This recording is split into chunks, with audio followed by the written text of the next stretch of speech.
Kevin को प्यार में फंसाकर ये मॉन्स्टर घर के अंदर आ चुके थे और कॉलोनी हाउस पे तबाही मचाने लग रहे हैं। जो लोग बचे थे वो डोना के साथ आ चुके थे टाउन में। यहाँ पर बॉयड और प्रीस्ट खत्री उनकी जान बचा रहे थे, बट तभी प्रीस्ट खत्री पे अटैक होता है और टपक जाते हैं इस मॉन्स्टर के अटैक में।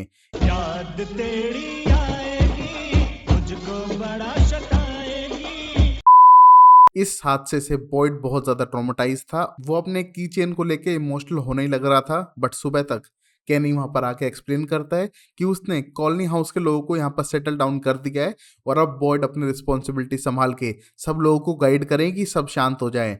बट तभी बॉयड बताता है कि उसका ये करने का बिल्कुल प्लान नहीं है। अब ये सब कैनी कर सकता है, उसे जाना पड़ेगा जंगल में एक तरीका ढूंढने के लिए जिससे कि उस टाउन के बाहर निकल सकें। इस मोमेंट पे वो बहुत ज्यादा मिस कर रहा है प्रीस्ट खत्री को, क्योंकि वो उसे मोटिवेट किया करता था। और यहाँ अब कैनी को उसे मोटिवेट करना पड़ेगा सारी रिस्पॉन्सिबिलिटी लेके, जिससे कि वो जंगलों में जा सके।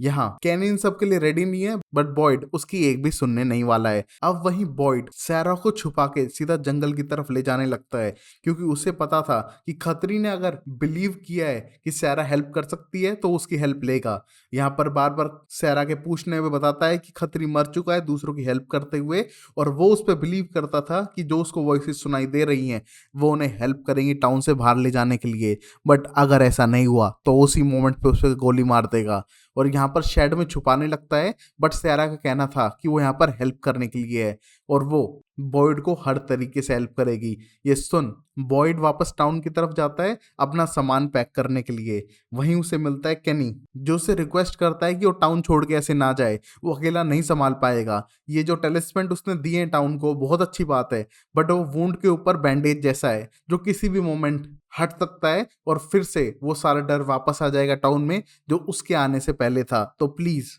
वो इतनी नाजुक सिचुएशन में नहीं जा सकता है। तब वहां पर डोना भी आ चुकी थी और सुनती है सारी कन्वर्सेशन, जहां पर बॉयड का कहना था कि अब कैनी को रिस्पॉन्सिबल बनना ही पड़ेगा।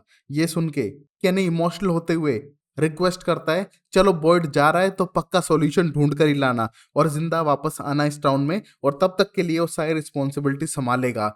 वो डोना को एक्सप्लेन करता है कि अब रोना धोना बंद कर, जो कल हो गया सो हो गया। अब उसे टाउन के और कॉलोनी हाउस के लोगों को समझाना होगा कि साथ मिलके काम करें और जल्द से जल्द कम्युनिटी को फिर से स्ट्रॉन्ग करे।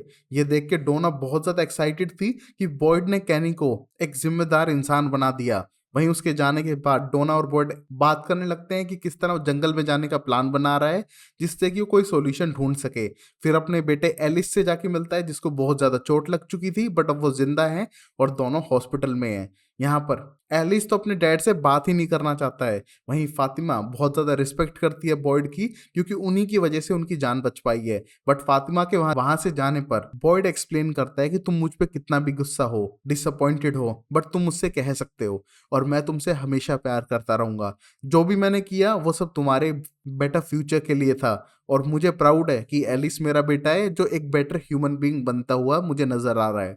ये कहने के बाद वहां से जाने लगता है और ये सुन एलिस का दिल धीरे धीरे अपने डैड के लिए पिघलने लगा था। वैसे तो उसमें बहुत ज्यादा गुस्सा है, बट उसका रीजन हम आगे जानते हैं। वहीं डोना रिक्वेस्ट करती है बॉयड से कि वो सेफली वापस घर आ जाए और उसकी टाउन को बहुत जरूरत है। उसने टाउन को बहुत कुछ दिया है और वो इस टाउन का लीडर हमेशा हमेशा रहेगा। और वो दुनिया के सामने ऐसे दिखा नहीं सकते हैं कि वो बहुत अच्छे दोस्त हैं, वैसे तो वो हर चीज पे आर्ग्यू करते हैं। ये कहने के बाद बॉयड आगे बढ़ने लगता है। वहीं पर फातिमा एलिस के बिहेवियर से बिल्कुल भी खुश नहीं थी। उसे नहीं पता कि पहले क्या हुआ था, बट जब से वो टाउन में आई है उसने देखा है बॉयड इस टाउन का रिस्पॉन्सिबल पर्सन है। उसने उन सबकी जान बचाई है उन टेलिस्मेंट को ढूंढ के। यहाँ पर हर कोई सेफ फील करता है तो सिर्फ उसकी वजह से। तो यहाँ पर एलिस को अपने डैड को किसी भी चीज के लिए माफ कर देना चाहिए, क्योंकि वो कभी गलत डिसीजन ले ही नहीं सकते। उनका हर डिसीजन बहुत सोचा समझा होता है। तो ये कहने के बाद एलिस को थोड़ी अकल आने लगती है। और गाइस हर बंदे को ऐसी बंदी चाहिए जो उसके पेरेंट्स की रिस्पेक्ट करे, और एलिस को शायद वो मिल चुकी है। और वहीं हम देखते हैं एक फ्लैशबैक का सीन जहां पर बॉयड अपनी फैमिली के साथ एक कार में कहीं जाने लग रहा था। यहाँ पर बॉयड 30 इयर्स आर्मी में सर्व करने के बाद रिटायर हो चुका है। उसकी वाइफ मरीन थी जो बहुत ही ज़्यादा टफ है, और उनका बेटा एलिस। यहाँ पर बॉयड को बेस्ट माना जाता है मैनेजमेंट स्किल और कॉन्फिडेंट बंदे में, जो हम इस सीरीज में देखते हुए भी आए हैं। और वो बार बार रिक्वेस्ट कर रहा था अपनी वाइफ और अपने बेटे से कि क्या वो थोड़ी सेविंग्स और एक्स्ट्रा पैसा लेके उसके लिए एक बोट खरीद सकते हैं, क्योंकि उसकी उससे बहुत ज़्यादा रिक्वायरमेंट है। यहाँ पर उसकी फैमिली उसके सामने तो ऐसे एक्ट करती है कि उन्हें परवाह ही नहीं है, बट पता चलता है कि उसकी वाइफ ने उसके लिए वो बोट खरीद दी है और ये उसी की चाबी थी। इसको देख के वो बहुत ज़्यादा एक्साइटेड होने लगता है, बट तभी उनके सामने वो पेड़ आ जाता है जिसने उसका रास्ता रोक दिया है। और फिर वही होता है जो हर किसी पेड़ दिखने वाले को साथ होता है, उनको रास्ता मोड़ना पड़ता है और वापस आ जाते हैं इस टाउन के अंदर। बट जब बॉयड आया था तब हो चुकी थी रात, और यहाँ प्रीस्ट रास्ता रोकता है उनका, रिक्वेस्ट करता है कि उन्हें अभी गाड़ी से नीचे निकलना होगा, कि उनको गाड़ी से नीचे उतरना ही होगा। बट यहाँ पर एबी गन निकाल लेती है और उन्हें लगता है कि शायद ये उन्हें लूटना चाहता है, बट वो रिक्वेस्ट करता है कि चाहे तुम गन पॉइंट करके रखो मेरे पे, बट प्लीज अगर आपको अपनी जान प्यारी है तो प्लीज गाड़ी से नीचे उतरो और उसके साथ चलो।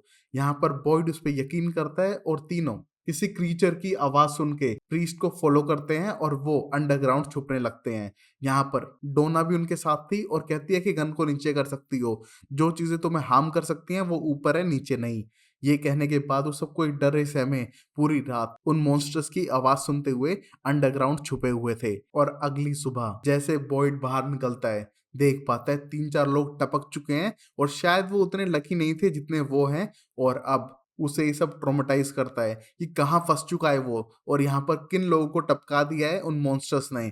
यहाँ पर इस सब को एक्सप्लेन करने के लिए प्रीस्ट बोलता है कि तुम प्लीज डाइनर में मिलो अपनी फैमिली के साथ में। बताने लगता है इस टाउन के बारे में, मॉन्स्टर के बारे में, जो भी उसको थोड़ा कुछ पता है। और अब बॉयड का कहना था कि वो मॉन्स्टर्स के बारे में समझ चुका है, बट वो सब लोग अकेले अकेले क्यों रह रहे हैं, साथ मिलके क्यों नहीं काम करते।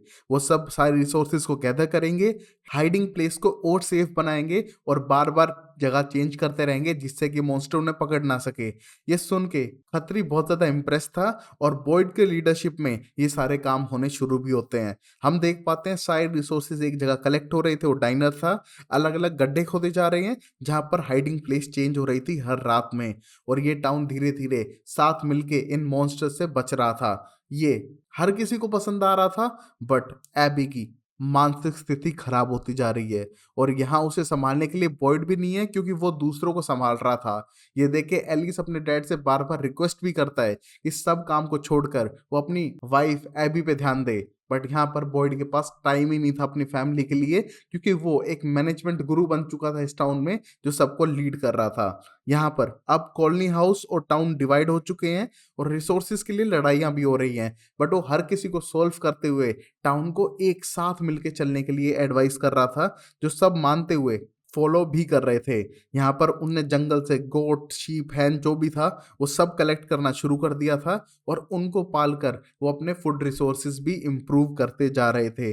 पर कोई भी जंगल में जाने के लिए तैयार नहीं है। यहाँ पर बॉयड खुद ये रिस्क लेने के लिए रेडी था, क्योंकि उसे एक्सप्लोर करना है। वो देखना चाहता है कि ये मॉन्स्टर सिर्फ रात को ही आते हैं या फिर दिन में जंगल में भी घूमते हैं, और इसके लिए फादर खत्री खुद रेडी नहीं थे, बट अब बॉयड ये भी करके दिखाएगा। यहीं पर एलिस बार बार रिक्वेस्ट कर रहा है उसके डैड को कि प्लीज मॉम की मानसिक स्थिति खराब हो रही है, उनके साथ टाइम स्पेंड करें और उनको बताएं कि अगर यहाँ फंस भी चुके हैं तो वो उसके साथ है। बट बॉयड का कहना था कि इसके बारे में वो शाम को आके बात करेंगे, तब तक के लिए वो अपने मॉम के साथ रहे।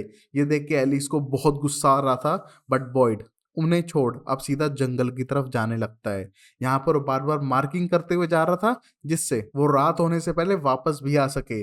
बट तभी उसे नजर आता है एक डॉग, जिसको देख कर वो एक्साइटेड था कि यहाँ पर डॉग्स भी हैं, बट डॉग के पीछे भागते हुए वो रास्ता खो चुका था। यहाँ डॉग भी गायब हो चुका है, और अब हो चुकी थी रात, जहाँ पर अब मॉन्स्टर उससे फॉलो करने लगते हैं और अपनी जान बचाने के लिए वो जंगलों में भागने लग रहा है।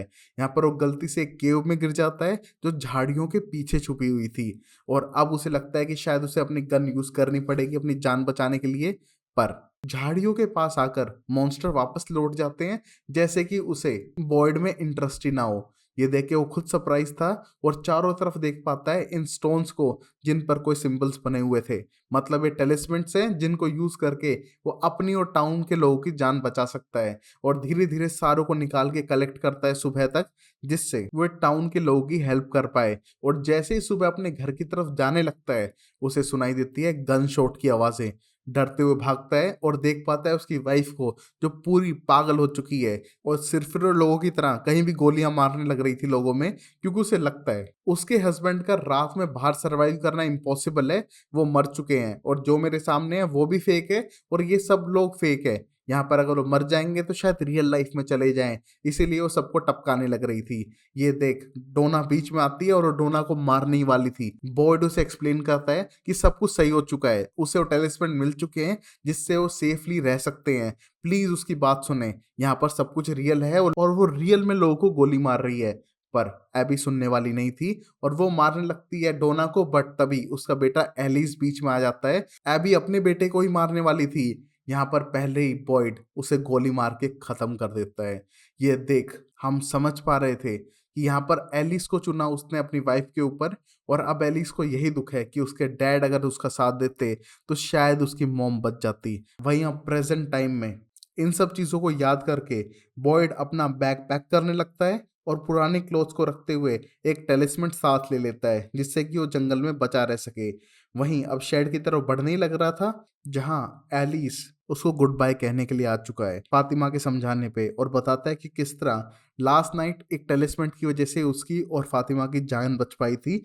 और वो अब समझता है कि उसके डैड ने सब कुछ किया सबकी जान बचाने के लिए, अगर आज टेलिस्मेंट्स ना होते तो सब लोग इतना सेफ महसूस नहीं करते। और वो अपने डैड से इतने लंबे टाइम से गुस्सा है जिसका कोई मतलब ही नहीं बनता है। इमोशनल होते हुए बताता है कि किस तरह उसकी मॉम का मरना उसका फॉल्ट नहीं था। बॉयड रोते हुए अपने बेटे को हक करने लगता है जहां दोनों इमोशनल थे और एक दूसरे पे वापस ट्रस्ट करने लगे हैं। बट तभी शेड में से सैरा को निकलता देख एलिस एकदम सरप्राइज हो चुका था और कहता है ये यहाँ पर क्या कर रही है। बट तभी बॉयड का एक्सप्लेनेशन था, प्लीज तुम मेरे पे यकीन करो, हम इसे यूज करेंगे इस टाउन से बाहर निकलने के लिए, प्लीज अगर वो उस पर यकीन करता है तो इसके बारे में किसी को नहीं बताएगा। यहाँ पर एलिस प्रॉमिस करते हुए जाने लगता है और बॉयड सैरा को हैंड कफ करके अपने साथ जंगलों में ले जाने लगता है क्योंकि वो उसे खुला नहीं छोड़ेगा, क्या पता उसी पे वार कर दे। अजीब अजीब आवाजें सुन के कोई भरोसा नहीं है उसका।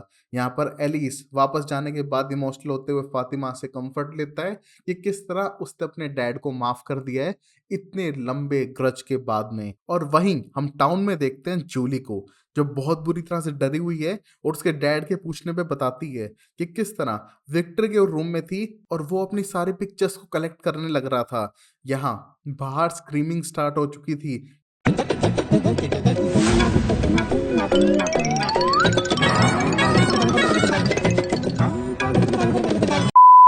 और एक ट्री के बड़े से होल में एंटर करती है। बट नेक्स्ट ही मोमेंट में वो अपने आप को अंडरग्राउंड रूम में पाती है और वो खुद सरप्राइज थी कि वो वहां पर कैसे पहुंच चुकी है। बट यहाँ विक्टर ने कहा था कि वो सब शुरू हो चुका है और इसका मतलब भी मुझे कुछ समझ नहीं आया। बट तभी ईथन बोलता है कि तुम फार अवे ट्री के अंदर से आई हो, मतलब विक्टर सच बोल रहा था, आप एक प्लेस से दूसरे प्लेस पे टेलीपोर्ट हो सकते हो। बट हमें अभी विक्टर को ढूंढना पड़ेगा, पता नहीं वो कहाँ टेलीपोर्ट हुआ है।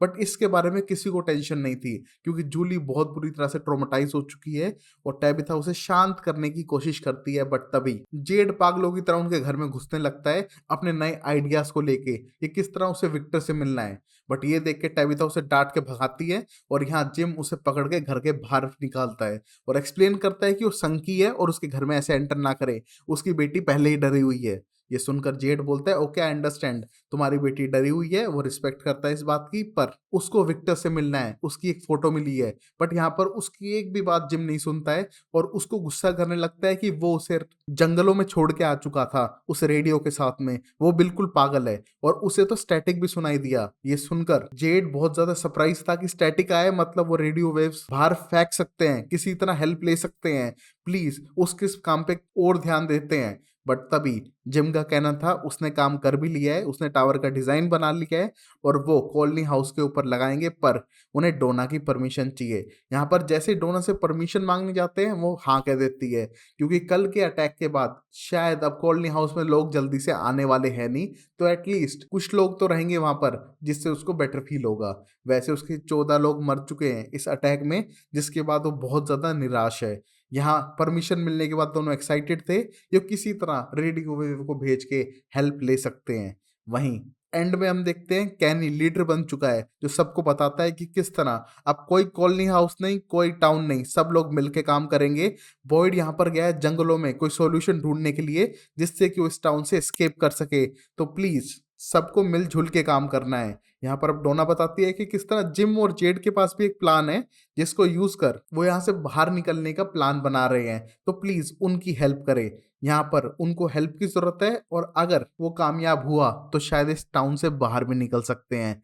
यहाँ पर एपिसोड एंड होता है, जहाँ पर नेक्स्ट एपिसोड हम पता करते हैं कि ये कुछ कर भी पाए या फिर नहीं। देखते हैं, तब तक के लिए take care, bye bye, sayonara and Tata.